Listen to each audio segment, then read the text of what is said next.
Play every golf tournament at Riviera Country Club. That's the takeaway from Sunday's thrilling finish and two-hole playoff between Max Homa and Tony Finau, which Homa went on to win in what is easily the most meaningful victory of the year. Homa called it his Masters after the round, and it certainly had the feel of a major championship for most of the day on Sunday. The day started early with first, second and third round leader Sam Burns, as well as several other players, finishing up a suspended third round at daybreak.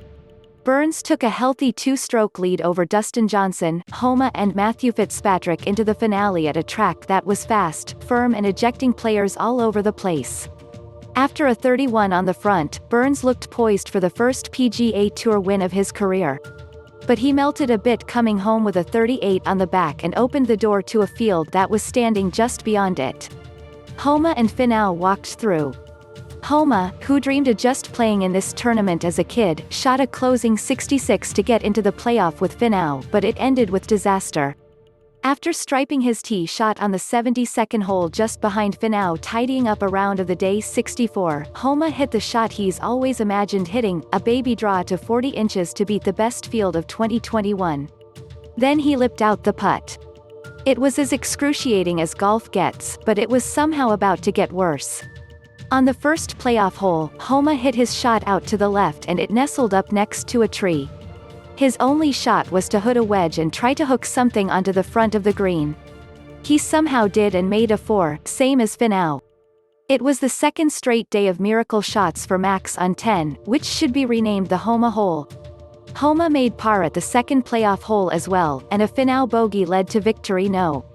2 in Homa's career. The range of emotions from the stiffed iron on 18 to the missed putt to the stymie on No.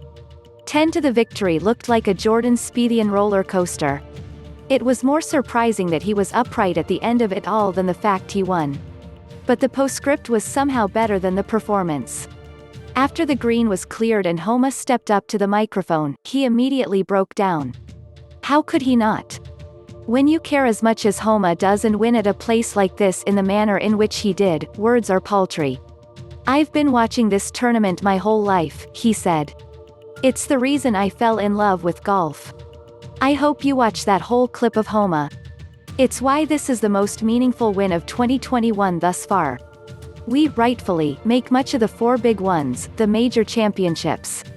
But they are not the only golf tournaments that matter, and Homa is evidence of why this is true. Location matters, and for Homa there's nowhere better than Riv. Presence matters, and for Homa to rebound like he did after the gaffe on No. 18 was truly staggering. People matter, and for Homa to win the tournament his family took him to as a child is monumental.